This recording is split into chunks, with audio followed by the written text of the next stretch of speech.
In just over a year, we took my agency, Right Hook, from zero to $250K in monthly recurring revenue.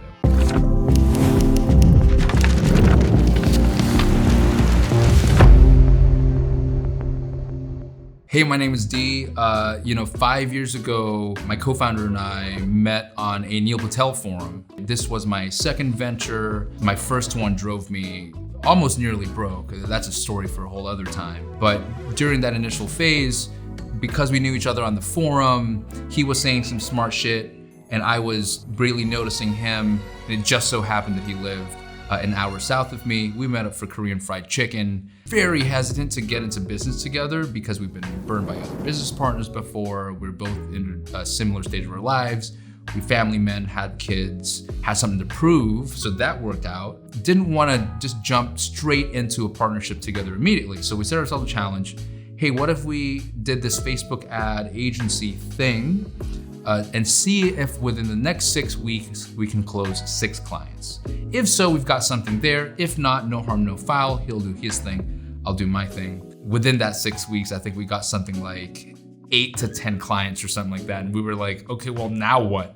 Well, first thing we did, incorporated the agency, of course, and then started building from there. It's been 5 years. I've got 100 and something team members, and that's kind of, in a nutshell, the story of Right Hook. What is a digital agency? That term gets flung around all the time. Sometimes it gets butchered and it gets used so much, but I think it's important for us to recognize what it is. I define a digital agency as any company or organization that renders knowledge work to their clientele, even if you are a content creation studio, or if you're doing UGC, or if you focus on Instagram growth, or you run ads. Secondary to that, there's this second portion. This is usually where it gets super bastardized and butchered. You're a solo founder, you're a freelancer, but you have a website that says something agency, but all of it falls still back on you.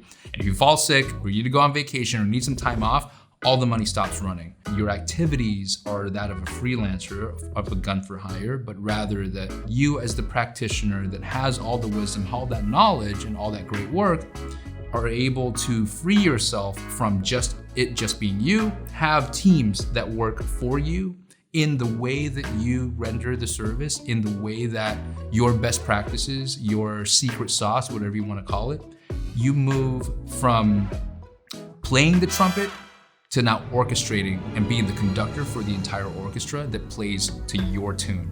So that, my friends, I think is what defines an agency. Scaling beyond yourself, rendering knowledge work to clientele that need it, that value it, and that seek your expertise, and your expertise fits into that to drive the business outcome for them. All right, hold up for a second.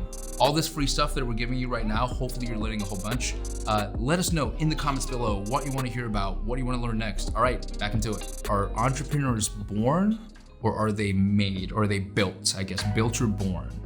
Just for myself, through lived experience, that entrepreneurs are absolutely built, not necessarily only exclusively born. On paper, should not be sitting here delivering this course, nor to be running 100-something person organization that then serves a whole bunch of brands with this type of knowledge work and with the expertise that we have. I'm a law school dropout. I used to work in the fire department. I fought Thai boxing for a living for a while. I have never studied business formally for a day in my life. I used to work in TV and reality TV shows like Survivor. Hey, baby, go, jump! Never had a single day of marketing training formally in my life as well. I do not have an MBA. One thing that I always was very curious about commerce, very curious about the human condition, very, very curious about a lot of things. Then stoked by this one book that started the whole thing, The 4-Hour Workweek, written by Tim Ferriss. You might know him, you might not. Just a bit of a nobody, no big deal. Something that I still hold very dear to my heart today and practice daily is this fascination with what is out there as opposed to just needing to know all the answers all the time. I think a lot of entrepreneurs think that, especially when they start growing teams, become business leaders, they think that they need all the answers. Whereas I approach it from, hey, I have no idea. I know nothing. I am a moron. The world has so much more to teach me. So that's the approach. Absolutely, being an entrepreneur and being an entrepreneur, successful one, however you define successful, right, is open to anyone. Really, it is fair game. even footing. Sure, some other people out there might have rich parents. Sure, some other people out there might have a rich uncle. Sure, some people out there might come from Ivy League. Grit, determination, wittiness, resourcefulness, and the ability to stay humble, that sometimes are things that those people with the rich parents told all of their lives they're gonna be the best thing on earth might not have. There's always an edge somewhere, and I firmly believe that anyone, you included, anyone can come from that to grow into success. Coming into this world, because I had my first venture and because we're bootstrapped, every single dollar counted. So that's where I cut my teeth with running paid ads, with growth marketing, with content marketing, with understanding outreach, networking, building a network, and what influence actually meant and why that was important.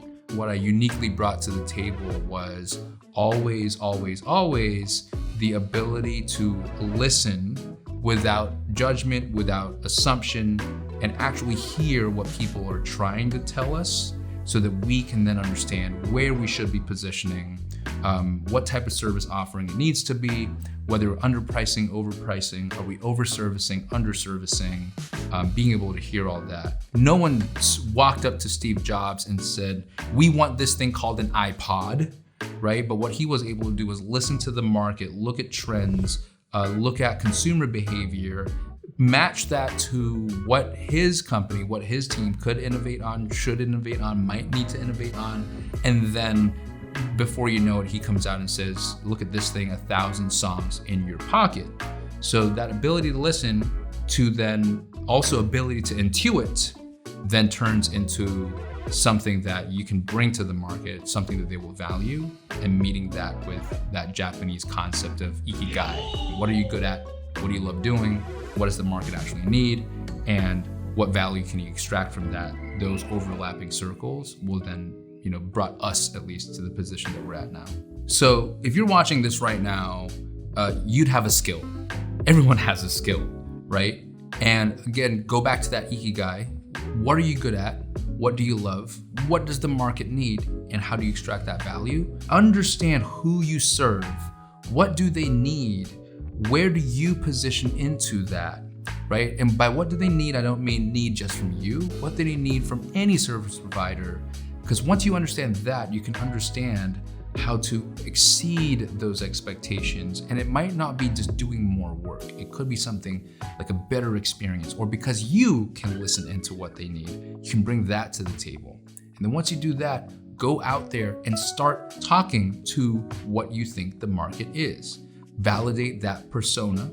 As you go through each conversation, you might close them, but here's the more important thing.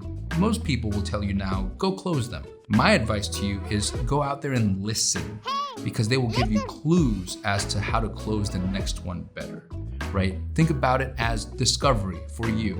What pain points do you have? Have you worked with other people before? How did other people let you down? What do you like about other people? Are you working with someone now? What do you love about them? Get all that stuff into your brain, onto paper. That will put you in the best position to succeed for when you want to start sprinting on your sales, sprinting on your fulfillment, because you understand your persona, you understand what they need, and you understand how you fit into their journey, not the other way around, how these people fit into your journey. Once you understand that little switch that we are here to serve through servant leadership and serve their needs, you can know how to weave the narrative to meet those needs. You know what service to provide to meet those needs. And as you do each one, you're gonna get so much better. There you go. Hey Founder Fam, did you love this video? Well, if you did, you can join us right now and attend a free training session with today's founder where we'll go even more in depth.